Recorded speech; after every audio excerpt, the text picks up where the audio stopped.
Today I want to work with more of my heavily diluted acrylic paint on watercolor paper, and I am out of the pinks, so I want to do that real quick, and I figured I would show you how I do it. There's no magical science behind it. It's super straightforward. You just have to work with it a little bit and until you get the correct mixture. So first thing what I'm gonna do is I need to fill these are like 1 ounce little squirt bottles. They come with a little applicator tip, and they have a cover which can come in handy. It's also a little hard to work around this so you have to kind of hold it down when you're working, but I like those and I don't use them very often, so this size is perfect for me. I got those off of Amazon. When I first started making these mixtures, I just used regular water from the tap. I think I want to start using distilled water just to be a little bit more on the safe side. So I'm gonna fill these up with water to about here, and then we're gonna add a little bit of the paint inside. Okay, so now the water is in, and now it is a matter of getting the paint into the little bottle, and you just have to be patient. I just go like that.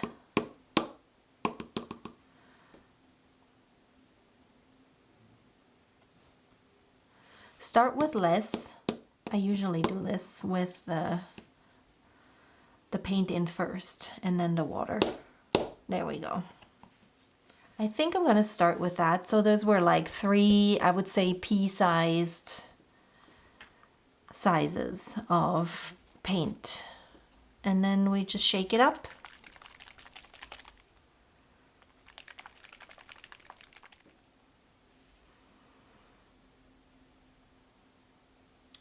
It's not quite dissolved yet, but I can already tell that it needs more paint.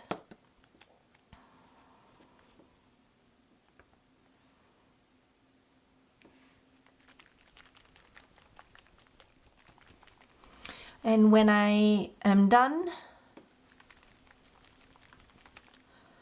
I just usually put it aside and let it rest a little bit because I am stirring up quite a few bubbles.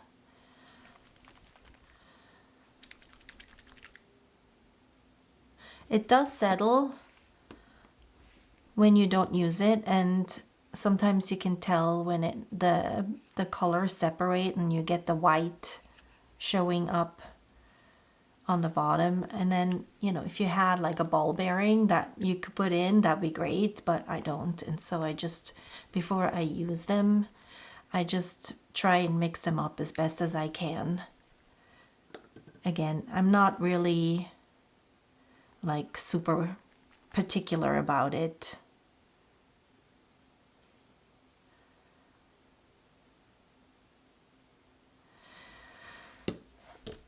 And then I do that with all the other colors.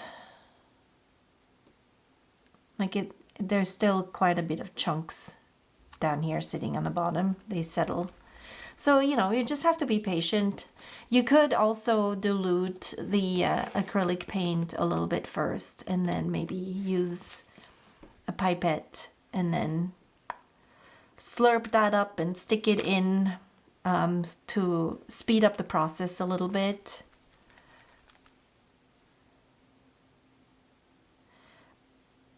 As long as you get a good consistency and you can tell that, you know, it's not more water than paint, then you should be fine. Also, when I use them, I look for sometimes when it's not diluted enough, you get little blobs of paint on the paper. And when that happens, then just add more water to it. See, there's quite a bit of air bubbles in there, so I get a lot of bubbles. My feeling is that this could use a little bit more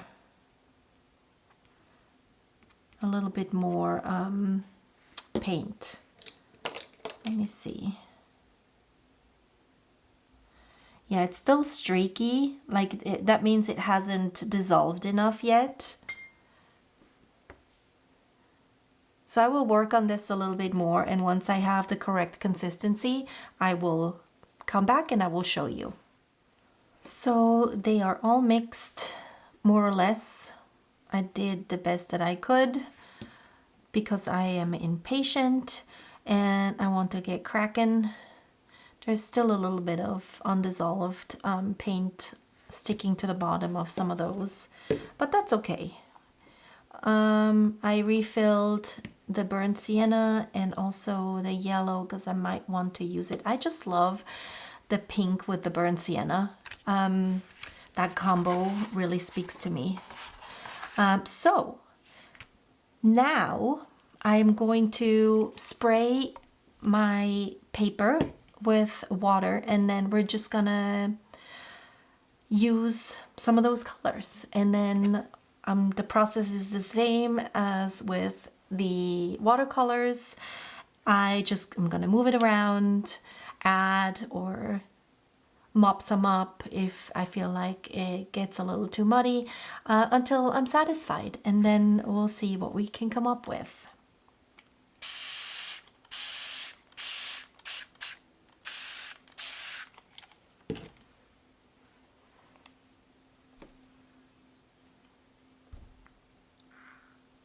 So this is the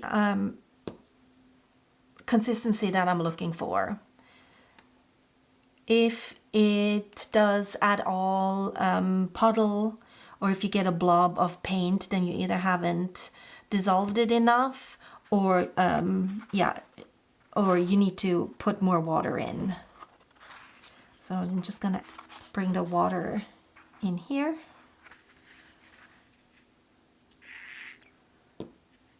And then we'll just start playing.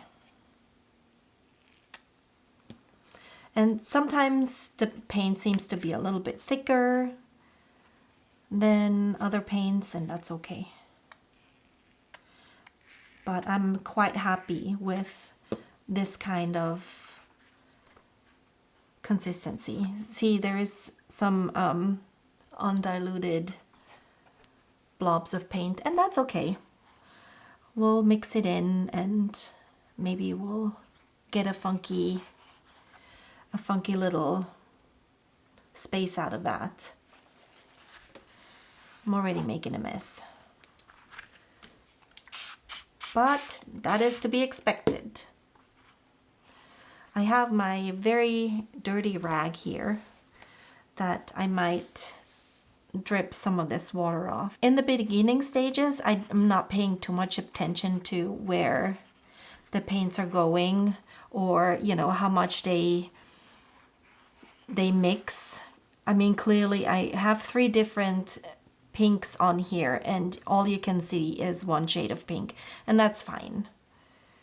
We'll get a little bit more precise later on. Now we're just doing like sort of the first layer.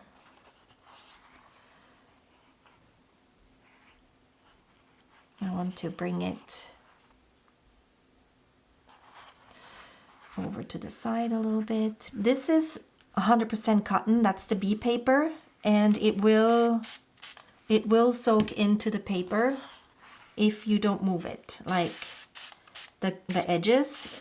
If you are okay with hard edges, then by all means leave it.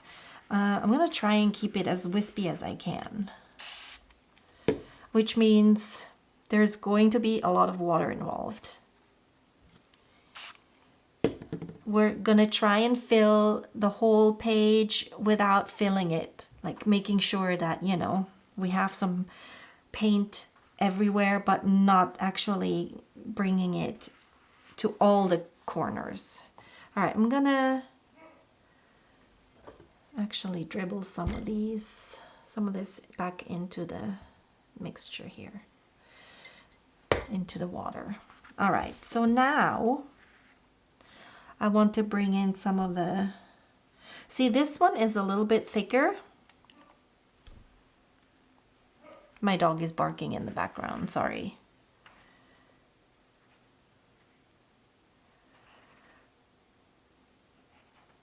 But that also means that the paint is not moving as fast, which can be nice.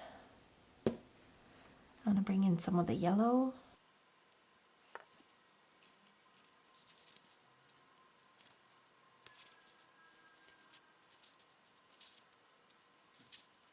There's a little bit of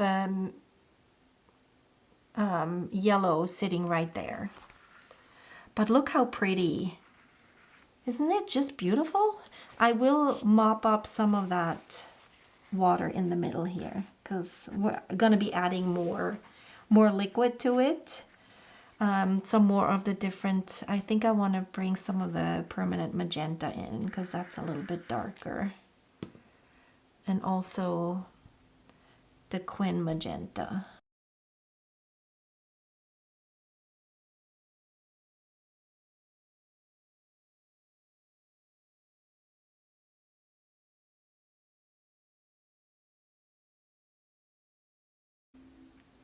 When these two, the pinks and the burnt sienna mix, it is a match made in heaven.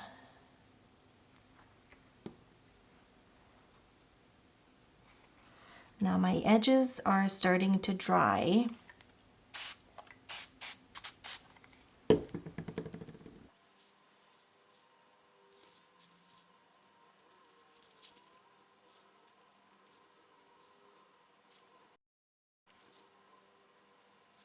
Feel like maybe this corner needs a little bit more pink.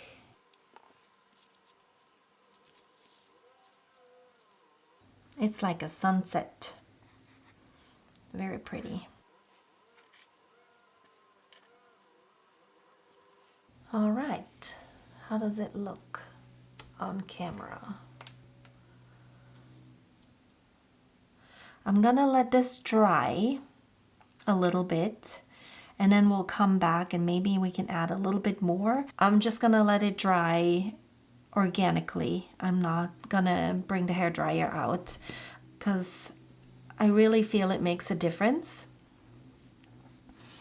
And then as the water absorbs or evaporates, I might come in and add just a little bit more texture to it. Oh, I also wanted to, shoot, I always keep forgetting. I wanted to add some gold. So let me do that real quick before it all dries up.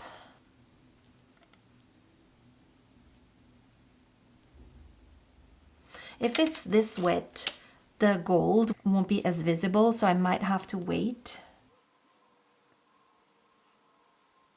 I'm gonna just put it aside and work on something else and keep an eye on it and make sure it doesn't dry all the way if I want to add a little bit more paint to it. The paper is pretty flat at the moment, which helps it not run into like weird places. So I think we're just gonna put it aside now and let it dry a little bit more. I will be back when that happens. So it's almost dry. Just a little bit of shininess in the middle here. Let's see if we can get a fun little structure in with the remainder of the water.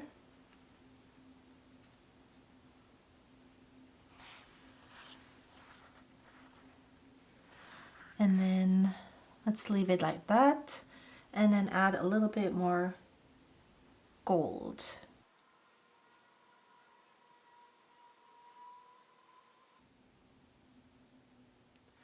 All right, so this is how it's dried.